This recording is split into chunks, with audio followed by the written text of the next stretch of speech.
আমরা unit 3 lesson 3 already এটা পড়া হয়েছে না? পড়ার পরে কি করেছি আমরা?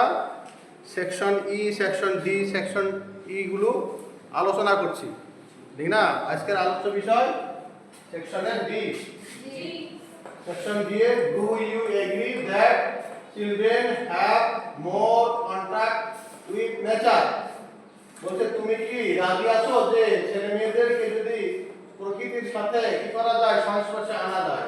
এটা তো তুমি রাজি আছো কিনা? তাহলে কি হবে? They may have a positive impact, তাহলে একটা নেতিবাচক তাদের উপর প্রভাব ফেলতে পারে। আর যেগুলো ফেলবে মেক এ লিস্ট, সেই প্রভাবগুলো তালিকা তৈরি করো।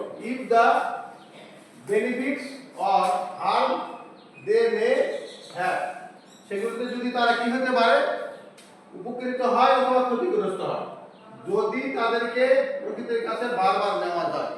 কথাটাই সেখানে তোমরা কি করেছেন, কিছু কিছু উত্তর দিলেন। তোমরা দেখো মিলে নাও আমার সাথে আমরা কিভাবে এই লেখাটা রেডি করছি।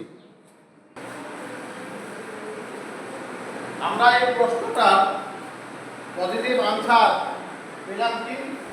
বলছে do you agree? Yes, nature is the best healer. প্রকৃতি হলো একটা সবচেয়ে ভালো নিরাময়। চিলড্রেন ক্যান মে বেনিফিটেড, ছেলেমেয়েরা কি হতে পারে, উপকৃত হতে পারে। If they are taken to nature frequently, বারবার যদি প্রকৃতির কাছে নিয়ে যাওয়া যায়। আমরা ছোটবেলায় শুনেছি ছেলে মেয়েদেরকে বা সারাক্ষণ কোলে নিয়ে থাকা হবে না, কি করতে হয়, মাটিতে ছেড়ে দিতে হবে।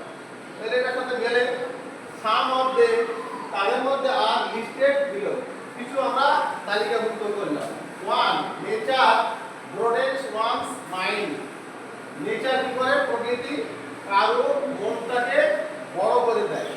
ইট teaches one to be votary of the knowledge, এটা কি করে দেয়, জ্ঞানের যে ভান্ডারটা আছে এটা শিক্ষা দেয়, জ্ঞান শিক্ষা দেয়। তারপর কি হলো 3. It is the best place to contemplate, ধ্যান করার জন্য একটা ভালো, সবচেয়ে ভালো জায়গা হতে পারে। It has positive impact on a child's education, health, wellbeing and social skill, এটা কি আছে, একটা পজিটিভ প্রভাব আছে তার উপরে, ছেলে মেয়ের শিক্ষা যখন অর্জন করে এটার উপরে, আর স্বাস্থ্যের উপরে, উনি সামাজিক ভালো কিছু করার মানে কল্যাণ করার দিকে এবং সামাজিক দক্ষতার দিকে, ঠিক আছে। এবং কি বলেছে, ইন দেম, তাদের মধ্যে there is no any big problem, কোনো বড় বড় সমস্যা নাই, কিছু কিছু সমস্যা আছে। If a children run in the open field he may hurt, কি করতে পারে, যদি একটা উন্মুক্ত মাঠে দৌড়ায় তাহলে কি করতে পারে, উনি সে আঘাত পেতে পারে, কি করতে পারে, আবার যদি কি করে, সে আবার if he walk or run open field, insect bite may bite, পোকামাকড় কামড়াইতে পারে। ইনসেক্ট মানে পোকামাকড় কামড়াইতে পারে। আর কি হতে পারে, উনি মনে করতে পারে, he minded that, he seems that the time is wasting, বলতে পারে যে আমার সময় নষ্ট হইতেছে, এটা বলতে পারে বা আমরা মনে করতে পারি। এটি কি সমস্যা, ছোট ছোট সমস্যা।